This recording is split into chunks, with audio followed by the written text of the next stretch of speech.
Assalamualaikum warahmatullahi wabarakatuh. Selamat pagi anak sekalian. Bagaimana kabarnya pagi ini? Semoga anak sekalian semua dalam keadaan sehat-sehat walafiat. Ya, baik anak sekalian, pada hari ini kita kembali untuk melanjutkan materi kita tentang pembelajaran IPS. Ini pelajaran ke-24, yaitu upaya dalam menghadapi globalisasi. Namun sebelumnya mari kita berdoa bersama sekalian. Rabbi zidni ilma warzuqni fahma. Ya Allah, tambahkan ilmu kepadaku dan berilah kami pemahaman yang baik. Anak sekalian, karakter yang akan kita kembangkan dalam pembelajaran ini adalah tanggung jawab, disiplin, dan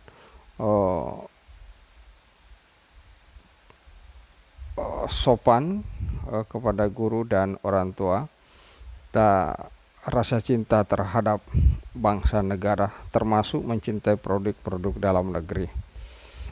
Baik anak sekalian, kita mulai pembelajaran kita, yaitu kita perhatikan pelajar-pelajar tangguh anak sekalian. Ini jenis upaya dalam menghadapi globalisasi. Ada beberapa upaya yang dapat dilakukan untuk menghadapi globalisasi.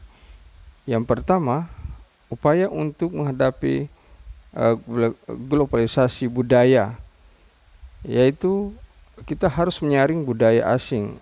Artinya budaya asing itu kita harus mampu memilter. Bukan berarti kita menutup diri, tapi ada hal-hal yang perlu kita ambil seperti melek teknologi. Tapi mengenai kebebasan, tentu kita harus berhati-hati, karena itu kebebasan yang sebebas-bebasnya dapat merusak pola kehidupan, merusak budaya bangsa Indonesia. Yang kedua, kita harus senantiasa mempromosikan budaya Indonesia, karena supaya orang luar mengetahui bahwa inilah produksi budaya bangsa Indonesia, tidak nanti diambil oleh budaya-budaya bangsa asing, orang asing. Yang ketiga, menggunakan produk Indonesia. Jadi kita harus mendayakan bagaimana kita senantiasa untuk menggunakan produk Indonesia. Itu tandanya kita mencintai budaya bangsa. Yang ketiga, bersatu untuk melindungi budaya asli. Jadi pemerintah, masyarakat, kita harus bersama-sama untuk senantiasa melindungi budaya asli bangsa kita. Kemudian mematenkan setiap budaya Indonesia, artinya semua apa yang menjadi hasil karya anak bangsa itu kita daftarkan di hak paten di internasional, supaya dunia nanti mengetahui bahwa inilah produksi dalam negeri bangsa Indonesia. Dan terakhir, meningkatkan nilai religius dan moralitas. Ini yang terpenting dalam rangka untuk memelihara budaya bangsa kita ini, harus sertai dengan bagaimana kita meningkatkan nilai religius, nilai moralitas di tengah masyarakat kita. Karena ini merupakan suatu nilai dasar yang dapat kita jadikan sebagai tamen dalam menghadapi globalisasi. Yang kedua, upaya menghadapi globalisasi iptek. Kita harus berkompetensi dalam iptek. Artinya kita ini harus berlomba dengan bangsa-bangsa untuk masuk ilmu, pengetahuan dan teknologi, agar kita tidak kehilangan jati diri, agar kita tidak kalah bersaing dengan bangsa-bangsa lain. Nah sekalian. Kemudian yang kedua, meningkatkan prestasi. Jadi sebagai siswa itu sekarang menuntut ilmu, maka harus nantiasa memperlihatkan prestasi yang gemilang, agar nantinya itu kita bisa gunakan untuk bagaimana bersaing dengan bangsa di era perdagangan bebas ini. Kemudian yang ketiga, meningkatkan kualitas sumber daya manusia. Jadi kalau suatu negara itu sudah memiliki kekayaan yang luar biasa, harus sertai dengan sumber daya manusia yang memadai, agar tidak semua sumber daya kita dikirim ke. Kemudian 3 upaya menghadapi globalisasi ekonomi itu meningkatkan SDM. Ya, pastilah bahwa agar hasil produksi kita itu dapat bersaing, maka sumber daya manusia itu mutlak. Kan dengan sumber daya manusia yang handal, maka tentu bisa menghasilkan hasil produksi yang berkualitas dan dapat bersaing dengan produk-produk dari luar negeri.